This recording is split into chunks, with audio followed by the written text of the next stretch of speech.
Hello, I'm Dr. Pierre, Samaan, and it's great being back with you. Today we're talking or continuing to talk about the ABCs of spiritual life. We're on the letter N, and today that letter N represents negativity. A lot of negativity floating around everywhere. Have you ever paid attention when you're talking with someone? Maybe you're in a group, or maybe it's just an individual you're talking with. Maybe you're having lunch with someone, and you hear them talking, and you're conversing with them, and then you get up and you walk away, and then you start to think, well, that didn't feel comfortable, that conversation, or gee, I feel kind of empty instead of full. You know, when you're with someone and you're having a good conversation, it's positive and so on, you feel like you've been added to when you leave. And what else? You feel like, yeah, I'd like to talk some more. You know, so you look forward to the next time you have a meeting. I used to have lunches with some of my friends every week, and every week, same day, we'd have lunch usually at the same place. And I always looked forward to that because we always had good things to talk about, and it was stimulating, and you felt like you've been added to. Wonderful feelings.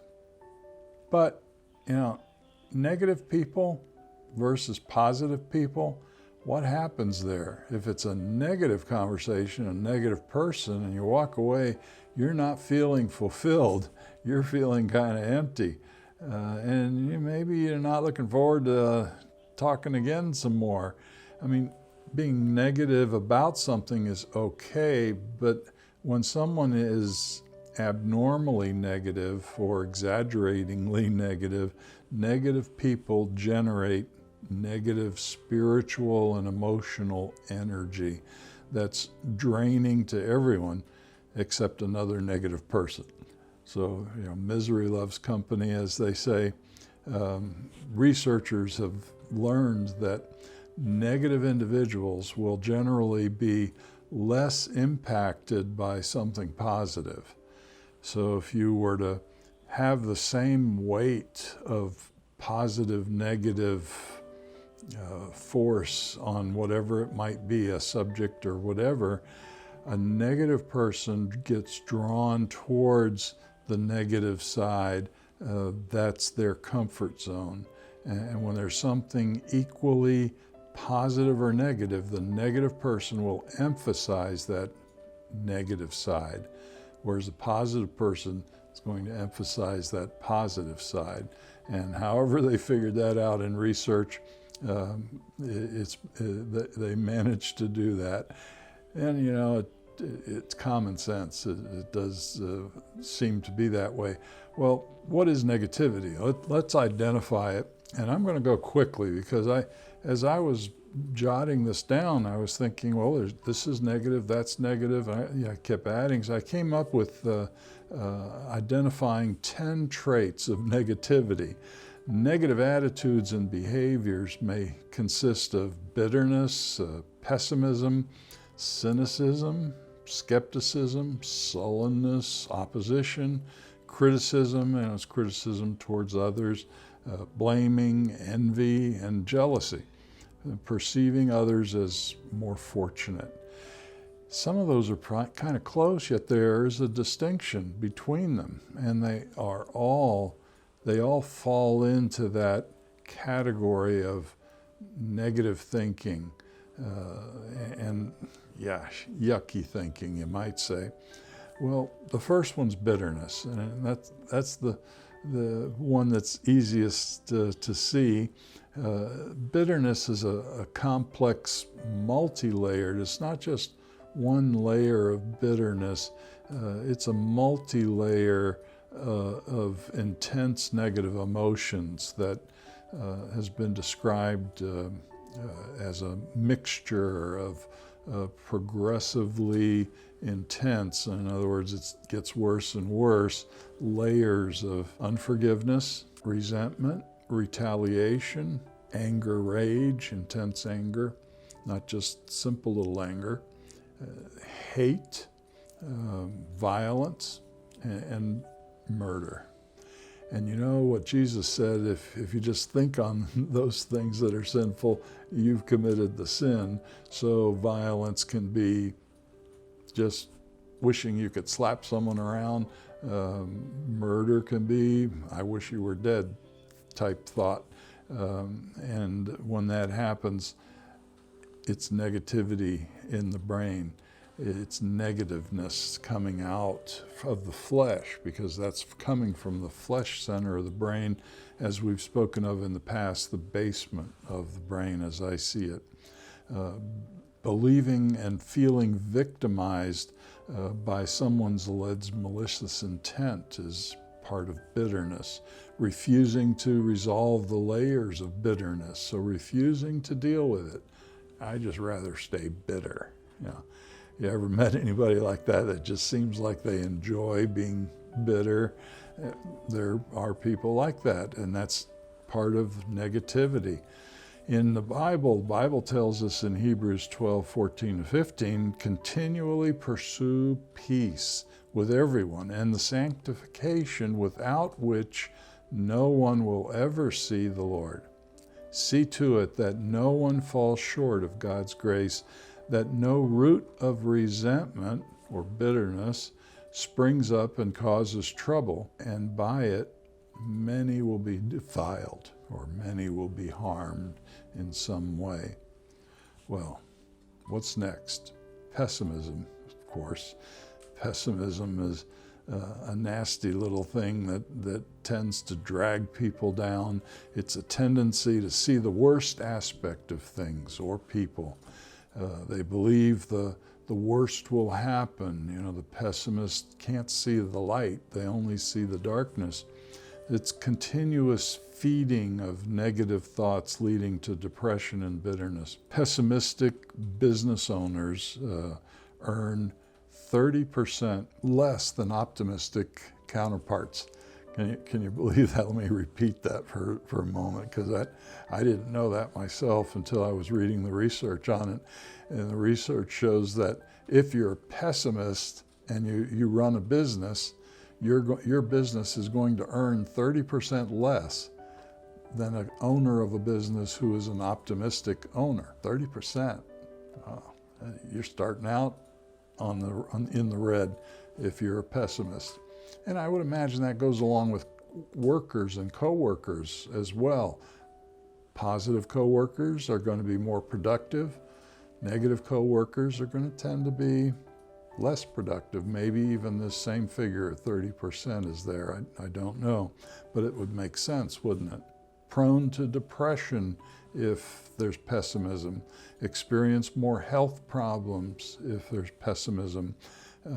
Don't live as long as optimists. Well, that's true. There was a study just going to church. Regular churchgoers, doesn't matter what denomination, regular churchgoers lived approximately 5 years longer than non-churchgoers. Figure that, huh?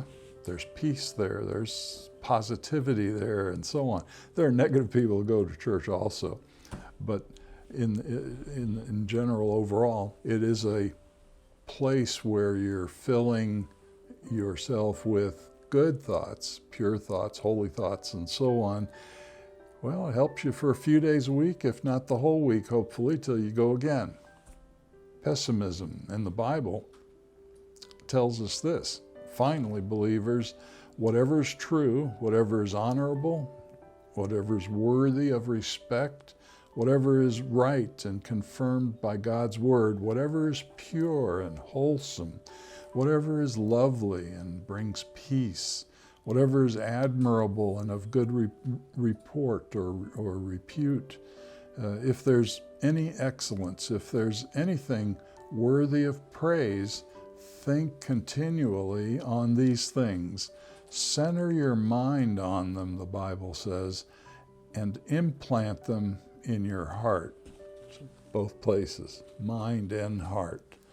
The things which you have learned and received and heard and seen in me, this is Paul writing, seen in me, practice these things in daily life, and the God who is the source of peace and well-being will be with you. Why does the Bible keep telling us to think good thoughts? God must know something there about our minds and how we are created and what is good for us and what is not good for us. And certainly it's telling us, think good thoughts. Don't be a pessimist. Another trait of negativity is cynicism, an inclination to believe that no one can be trusted because all people are motivated by selfishness. Kind of hard to make friends that way, isn't it? They view others with disdain and distrust. They're fault finders who focus on people's negative traits. Now, we all may see some negative things in someone that we're either just meeting or a friend, but we don't obsess over. We don't focus on it. We recognize they have a weakness just like I have a weakness, you have a weakness. But we don't focus on those weaknesses. As friends, we focus on the strengths. We focus on those things that are positive, not negative. Unfortunately, the cynic only can focus on the negative. The Bible tells us, then let us not criticize one another anymore, but rather determine this, not to put an obstacle or a stumbling block or a source of temptation in another believer's way. Don't do that, the Bible tells us. Cynicism is frequently used as a language in the language of sarcasm and wry sense of humor. So often I have couples coming in and that I can see they converse through sarcasm. And younger couples, oh, we enjoy that, oh, we're doing great, there's nothing wrong with that. And I'll forewarn them, listen, we're going to have to work on communicating without the sarcasm. It's cute, it's funny at first, but it turns into a monster later. Galatians chapter 5, verse 15 in the Bible tells us, but if you bite and devour one another in bickering and strife, and that's what sarcasm ends up doing after a certain period of time, you start bickering with each other through the sarcasm, and each one starts to feel angst on the inside or angry or upset about it and defensive. The Bible goes on to say, watch out that you, along with your entire fellowship or friends, are not consumed by one another. A sarcastic person is going to end up being a consuming person, sucking life out of you. Cynicism sees the future as bleak. When they look through their eyes, they see darkness, they see disillusionment, they see bitterness. You think it, you're going to feel it. You feel it, it's going to manifest in the body in some way. What you think turns into what's going to happen in your body. Good things, bad things, aches and pains, arthritis and so on, various maladies come from emotions, from the way we think. So the Bible tells us, see to it that no one fails to obtain the grace of God, that no root of bitterness springs up and causes trouble, and by it many become defiled or many become sick. Let's not be that way. Cynicism is showing contempt for accepted standards of honesty and morality. The Bible tells us, for we have regard for what is honorable and above suspicion, not only in the sight of the Lord, but also in the sight of men. A cynic, no matter what they're looking at, has to see it the opposite, has to see it different, has to see it in a way that does not comply with a standard. So if there's morality, then they have to see that morality as something bad, and they seek immorality, but they'll change the name so it's more agreeable. They see honesty as integrity and so on. They have to change it to dishonesty. And what do we hear in the Bible? You know, in the latter days, the truth is going to become a lie, and the lie is going to become a truth. I think we're getting a lot of cynics out there in these days. The cynic is often disguised or disguises oneself as a learned person, a spiritual person, and a righteous person. And in the Bible, God describes in Hebrews what a cynic looks like, revealing how the nation of Israel became a cynical nation, turning against God and instead pursuing lawlessness, where God was law, was following rules, living well together and so on. They were doing the opposite. They became cynical. And the scripture tells us, beware of your friends. Don't trust anyone in your clan, for every one of them is a deceiver, and every friend a slanderer. Friend deceives friend, and no one speaks the truth. Now, this is God speaking of the nation of Israel that had rebelled against him and were becoming very negative, very cynical, hurting themselves as well as hurting one another. And here he's describing these characteristics that he sees in them. They've taught their tongues to lie. They weary themselves with sinning. You live in the midst of deception. In their deceit, they refuse to acknowledge me, God. They refuse to acknowledge God in their deceit, in their deception, in their negativity. Wow, are we seeing that going on today all around us? Pay attention. There's got to be something about that giving us some information about, hey, change the way you think. Don't keep being that way because it ends in destruction. Another trait of negativity. Skepticism is an attitude. It's an attitude of questioning, of disbelief or doubt. Questioning the validity of authenticity of something. If it's a fact, they question it. If it's a flower, they question it. They have to find something wrong with whatever's being stated for whatever reasons. Perhaps it's to make themselves feel good. Perhaps they feel so insecure that they have to prop themselves up or inflate their fantasy bubble, as narcissists do, in order to see themselves as better than everyone else, so they have to make everyone else appear bad, terrible, awful. So narcissists are skeptics. They'll often go into a opposite of what is common sense, which causes the people who know them well to scratch their heads and say, "What, what's going on there? Why are you thinking that? It doesn't make sense." Well, skeptics maintain a doubting attitude as towards values, plans, statements, or characters of others. It drags you down, doesn't it? The Bible tells us, but he must ask for wisdom in faith, without doubting, God's willingness to help.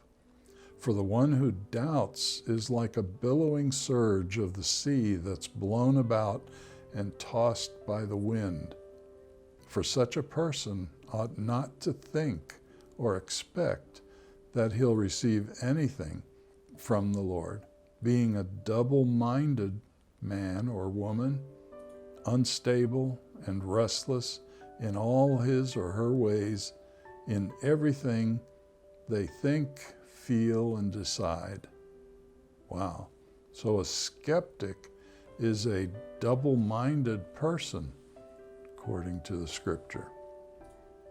A failure to see degrees of truth and morality. When I say degrees of truth and morality, what I'm saying is it's all or nothing. Where's the in-between?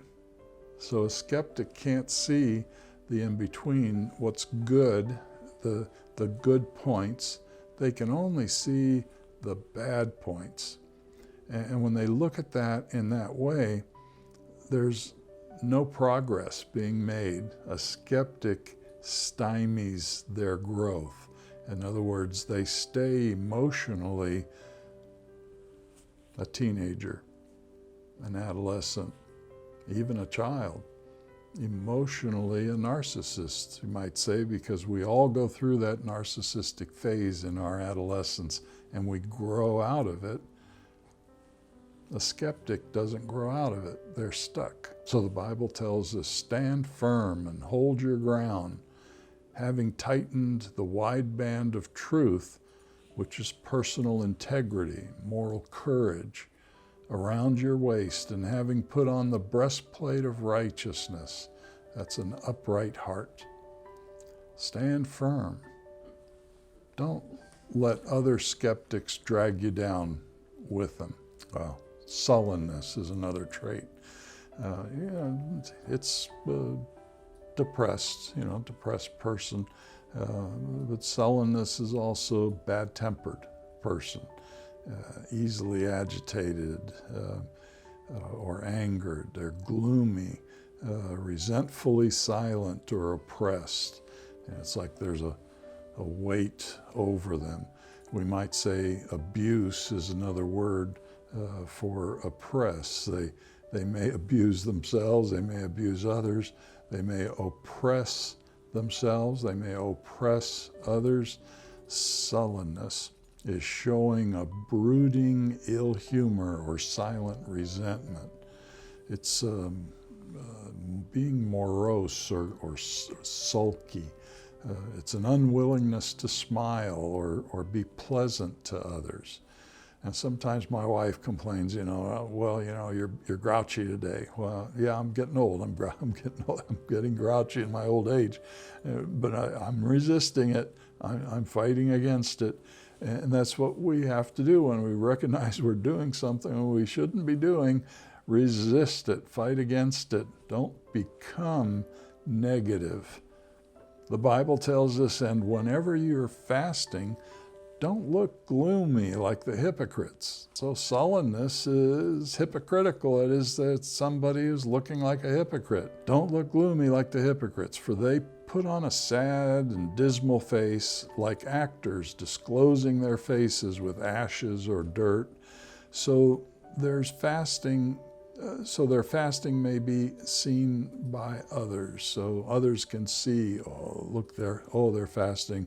They must really be suffering. The poor person, No, if you're fasting, you smile. You don't look negative. It's a time to be with God where you're spending more time talking to the Lord, praying, being in that, having that experience in a closer spiritual, emotional experience, because you're fasting, because you're either not eating or you're limiting something that you normally like, which makes you think more of why you're doing it, and you should be happy about it, not sad. You're not going to get the brownie points if you're sad when you're trying to fast. I assure you and most solemnly say to you, they already have their reward in full. Negativity is not a good thing, apparently. Another trait to negativity is opposition, resistance or dissent expressed in action or argument. So opposition, antagonism, protesting. Protesters are in opposition to something. Some protests are good, some protests are bad. But protest, it's opposition. Being oppositional or contrary against something that's already in place. So you can't be oppositional unless you oppose something that's already there, already existing, already has roots, it's already foundational. Well, they're going to oppose it. If they're negative individuals tend to oppose pre-existing things, just about anything that's pre-existing. The Bible tells us, what then shall we say to all these things? If God is for us, who can be successful against us? So in other words, if someone is in opposition to you, if you have a coworker or a boss who's negative and they're in opposition, trust God. He's got you covered. Don't worry about it. Do what's right, do what's good, do your part, and let God take care of the rest, and He will. Criticism is another facet of negativity. The expression of disapproval of someone or something based on perceived faults or mistakes. Over the years, I've had a lot of different jobs, especially while I was going to school. And you always wanted to work for an employer who was not critical. Because I would be more motivated to work harder and all that.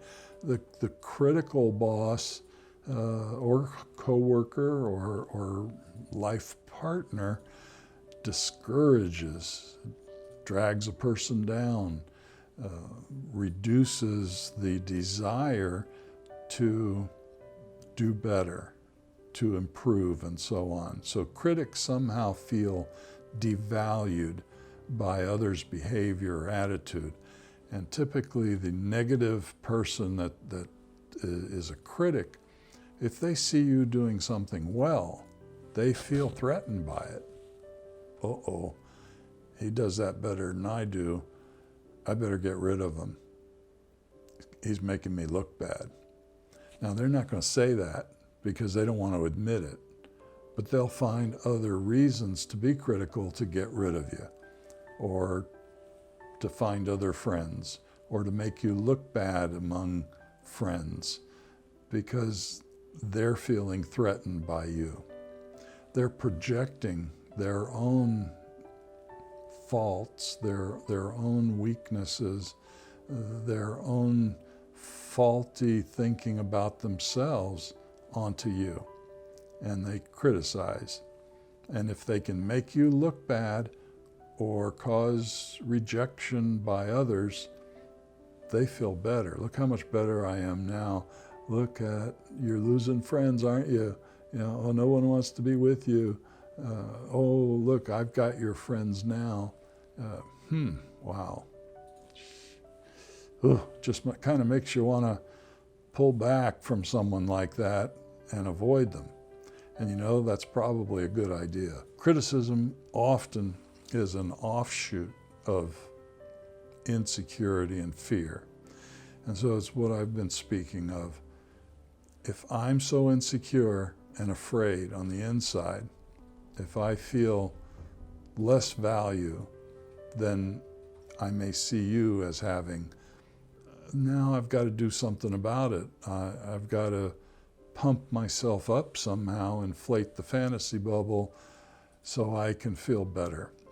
And I give you a hard time in the process. The Bible tells us, don't judge and criticize and condemn others unfairly with an attitude of self-righteous superiority, as though assuming the office of a judge, so that you'll not be judged unfairly. If you do those things of criticism through negativity, what's going to happen? Well, what goes around comes around.